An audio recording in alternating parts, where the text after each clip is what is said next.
নমস্কার। আপনারা দেখছেন দ্য ইন্ডিপেন্ডেন্ট বেঙ্গল। আমি শিবম।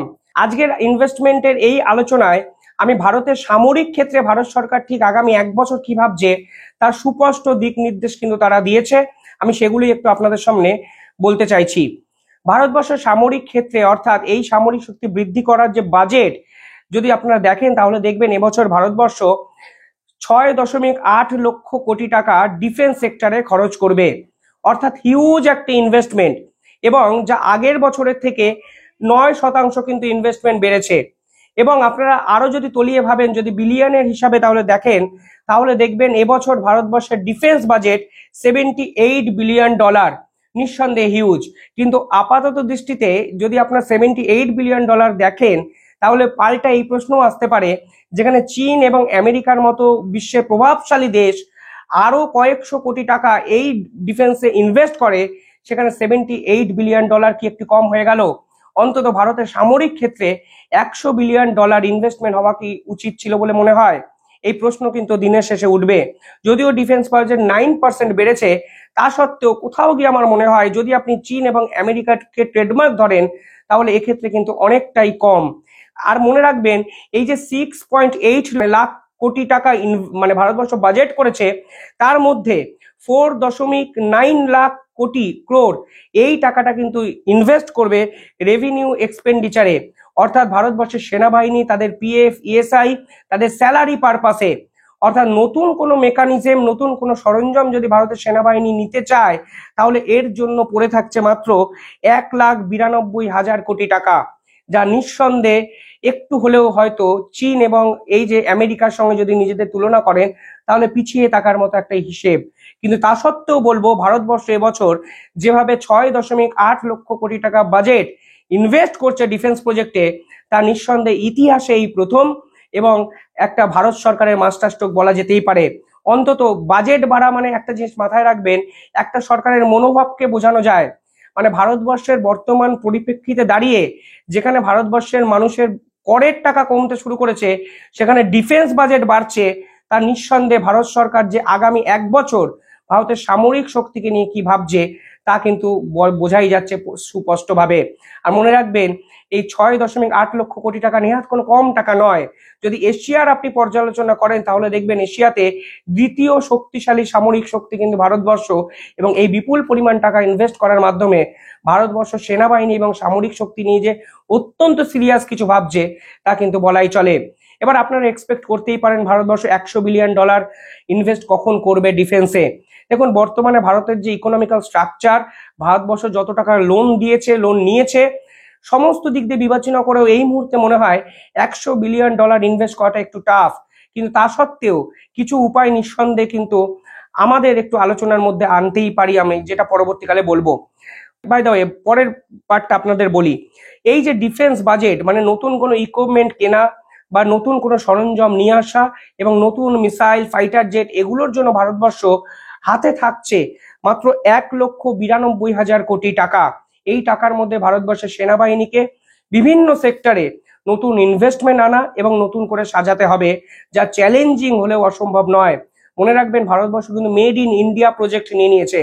অর্থাৎ মেড ইন ইন্ডিয়া প্রজেক্ট মানে নিজের দেশের নিজের জিনিস তৈরি করো, অন্য দেশের উপর নির্ভরতা কমাও এবং নিজের দেশের টেকনোলজিকে কাজে লাগিয়ে নতুন কিছু উৎপাদন করো, যা ভারতবর্ষ অন্যকে চমকে দিতে পারে।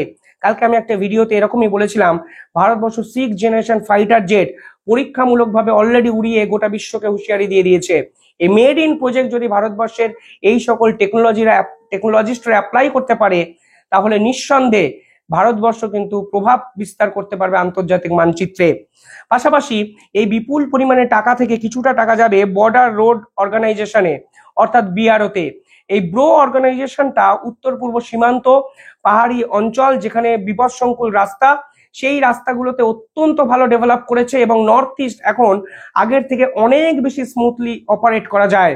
ফলে ব্রোতে কিন্তু ইনভেস্ট করা হবে 7,150 কোটি টাকা, যা আগের বছর থেকে 9.4% ইনক্রিজ করা হয়েছে।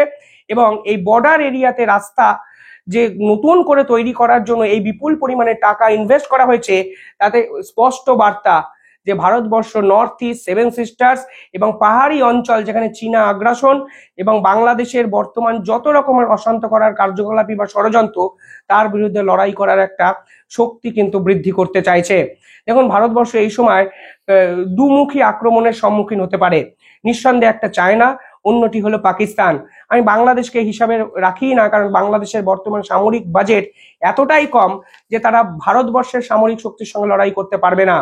এত কিছুর পরেও ভারতবর্ষ কিন্তু চায়না এবং পাকিস্তানের সাথে যদি বাজেটটা তুলনা করেন তাহলে আপনারা বুঝতে পারবেন ভারতবর্ষ চাইছে কোনো না কোনোভাবে চায়নার মতো প্রভাবশালী সামরিক শক্তিতে পরিণত হতে। পরবর্তী পার্ট হলো ডিআরডিও, যারা ভারতবর্ষে একাধিক রিসার্চ ওয়ার্কের সঙ্গে যুক্ত, যারা ভারতবর্ষের সামরিক অস্ত্র রিসার্চ করে, তৈরি করে এবং নতুন সম্ভাবনা ভারতের জন্য তৈরি করা হয়। সেই বাজেটটা যদি দেখেন তাহলে দেখবেন 26,816.92 কোটি টাকা ভারতবর্ষ এই বছর ডিআরডিওর জন্য খরচ করবে। আগের বছর এই টাকাটা ছিল 23,855.61 কোটি টাকা। আগের বছরের থেকে এই টাকাটা 13% বৃদ্ধি পেয়েছে। দেখুন 26,000 কোটি টাকায় ডিআরডিও যেরকম কাজ করবে তাই হয়তো গোটা বিশ্বকে চমকে দিতে পারে, কারণ আগের বছরের থেকে বাজেট বেড়েছে, কিন্তু আগের বছরে 23,000 কোটি টাকায় বাজেটে ডিআরডিও কার্যত অসম্ভবকে সম্ভব করেছে বিশাল ক্ষেত্রে। এক্ষেত্রে ভারতবর্ষের লক্ষ্য হওয়া উচিত এই ডিআরডিওর পরিকাঠামো বৃদ্ধি করা এবং ডিআরডিওতে এমন কিছু মানুষজনকে নিয়ে আসা যেন তারা ডিআরডিওর চেহারাটা বদলে দিতে পারে।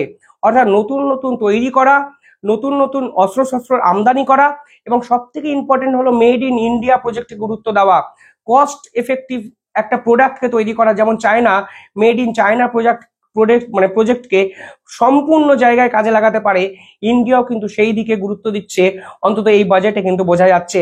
পাশাপাশি রিসার্চ অ্যান্ড ডেভেলপমেন্ট ওয়ার্কের জন্য 14,900 কোটি টাকা কিন্তু খরচ করবে ভারতবর্ষ, সেটাও কিন্তু উল্লেখযোগ্য একটা বিষয়। অর্থাৎ সামরিক ক্ষেত্রে যত রিসার্চ প্রয়োজন তার জন্য প্রায় 15,000 কোটি টাকা investment is not a matter of joke. অর্থাৎ এই 15,000 কোটি টাকা যদি এক বছরে ভারত সরকার বিভিন্ন ক্ষেত্রে ব্যয় করতে পারে তাহলে কিন্তু আগামী এক বছরের মধ্যে অনেক নতুন প্রভাব, অনেক নতুন সম্ভাবনা খুলে যেতে পারে। অত্যন্ত ইন্টারেস্টিংলি একটা বাজেট। পাশাপাশি এই প্রশ্ন তো আসে যে চায়না এবং পাকিস্তানের সঙ্গে ভারতের এই সামরিক শক্তির বাজেট এক্স্যাক্টলি কোথায় দাঁড়িয়ে। দেখুন আমি প্রথমে পাকিস্তানের কথা বলি। পাকিস্তানের বর্তমান যে অবস্থা কোনোভাবে ভারতের সঙ্গে কম্পিট করার জায়গায় নেই। তারা $10 বিলিয়ন কাছাকাছি বাজেটে ইনভেস্ট করে। ফলে পাকিস্তান যদি এই মুহূর্তে কাশ্মীর নিয়ে যুদ্ধ ঘোষণা করে, আপনারা এটুকু নিশ্চিত থাকুন ভারতবর্ষের কাছে যে সামরিক শক্তি আছে তা নিঃসন্দেহে পাকিস্তানকে শেষ করতে 10 থেকে 15 মিনিট লাগতে পারে। আনলি চীন যদি পাকিস্তানকে কোনোভাবে সহায়তা করে সেটা আলাদা ব্যাপার, সেখানে ভারতবর্ষ হয়তো বিদেশি অন্য শক্তির কোনো সাপোর্ট পেতে পারে। এখানে চায়না নিয়ে একটা কথা বলতে চাই। চায়নার ডিফেন্স বাজেট কিন্তু তারা অত্যন্ত সিক্রেট রাখে। আমেরিকা কিন্তু দিনের পর দিন এই চায়নার ডিফেন্স বাজেট নিয়ে একাধিক তথ্য সামনে আনার চেষ্টা করেছে, কিন্তু কার্যত তারা পারেনি। কেউ বলেন $700 বিলিয়ন চায়না ইনভেস্ট করে, কেউ বলেন $500 বিলিয়ন, কিন্তু আপাত দৃষ্টিতে চায়নার ডিফেন্স বাজেট 400 থেকে $500 বিলিয়ন আপনারা ভাবতে পারেন। সেখানে ভারতবর্ষের কিন্তু $78 বিলিয়ন। নিঃসন্দেহে অনেকটা পিছিয়ে। তা সত্ত্বেও আপনার যদি সাহস থাকে তাহলে অন্তত আপনি পিছিয়ে যাবেন না। অর্থাৎ আপনার অ্যাকশন ব্রেভদেরই কিন্তু সাপোর্ট করবে, এরকম একটা কথা কিন্তু আছে। আমার মনে হয় চায়না এই মুহূর্তে ভারতের বিরুদ্ধে যুদ্ধ ঘোষণা করার জায়গাতেও নেই এবং ব্রিক্সের এত ভালো মিটিং হওয়ার পর চায়না ভারতবর্ষের সাথে একদম যুদ্ধে লিপ্ত হয়ে যাবে এই সম্ভাবনাও কিন্তু নেই। দেখুন আমেরিকার ডিফেন্স বাজেট কত, বিশ্বের সব থেকে বেশি খরচ কিন্তু আমেরিকার ডিফেন্সের উপর করে, প্রায় $900 বিলিয়ন। এবং অনেকে বলছেন ডোনাল্ড ট্রাম্প আসার পর এই সংখ্যাটা $1 ট্রিলিয়ন বিলিয়ন হতে পারে। অর্থাৎ $1 ট্রিলিয়ন কিন্তু তারা ইনভেস্ট করতে পারে আগামী এক বছরের মধ্যে। অর্থাৎ যদি চায়না এবং আমেরিকার তুলনায় ভারতবর্ষের ডিফেন্স বাজেট কম্পেয়ার করেন তাহলে অনেকটা পিছিয়ে, কিন্তু পাকিস্তানের ডিফেন্স বাজেটে প্রায় 10 থেকে 15 গুণ। অর্থাৎ সব মিলিয়ে একটা ইন্টারেস্টিংলি একটা বাজেট। এক্ষেত্রে আমি আগের ভিডিওটার একটা উপসংহার এই ভিডিওতে বলতে চাই। অনেকে প্রশ্ন করছেন প্রতিবেশী দেশগুলোর উপর ইনভেস্টমেন্ট কেন করছেন। দেখুন মায়ানমার, মালদ্বীপস, বাংলাদেশ কিংবা আফগানিস্তান, এই সকল দেশের ইনভেস্ট করা মানে এই সকল দেশের উপর ভারতের একটা ডমিনেট তৈরি করা। যেহেতু ডিফেন্স বাজেটে আপনি চায়নার সঙ্গে লড়তে পারবেন না, কিন্তু চায়না জানে মায়ানমার এবং মালদ্বীপসকে কার্যত নিজেদের দখলে নিতে চাইছে। তাহলে ভারতবর্ষ চায়নার সঙ্গে লড়াই করার উপায়টা কি হলো? তখন ভারতবর্ষ প্রতিবেশী দেশগুলোকে ব্যাক করতে শুরু করলো, যেন প্রতিবেশী দেশ সম্পূর্ণভাবে চায়নার উপরে না চলে যায়। অর্থাৎ চায়না যেহেতু প্রতিবেশী দেশগুলোকে দখল করতে চাইছে, ভারতবর্ষ তার ইন্টারেস্টিংলি বাজেটে প্রতিবেশী দেশগুলোর উপর ইনভেস্ট করছে। তার জন্য প্রতিবেশী দেশগুলো অন্তত চায়নার দখলে 100% চলে যাবে না। নিঃসন্দেহে একটা ইন্টারেস্টিং একটা মুভ। এবং এই সামরিক বাজেট আমার মনে হয় আগামী 1 বছরের মধ্যে ভারতের সামরিক শক্তিকে বিশ্ব মানচিত্রে নতুন কোনো জায়গায় পৌঁছেই দেবে। আপনারা কি ভাবছেন? আপনারা যা ভাবছেন তা কমেন্টে জানাবেন। এবং এক্ষেত্রে মনে রাখবেন, ভারতবর্ষ যেভাবে ট্যাক্স কমিয়ে দিয়েছে, যেভাবে একাধিক ক্ষেত্রে ছাড় দিতে শুরু করেছে, সেখানে ডিফেন্স বাজেট একটু খারাপ লাগা সৃষ্টি করলেও আমার মনে হয় একটু ইন্টারেস্টিং একটা বাজেট, একটা বাস্তববাদী বাজেট। এবং এই বাজেট দক্ষিণ পূর্ব এশিয়ার নিঃসন্দেহে দ্বিতীয় প্রভাব বিস্তার করার জন্য যথেষ্ট।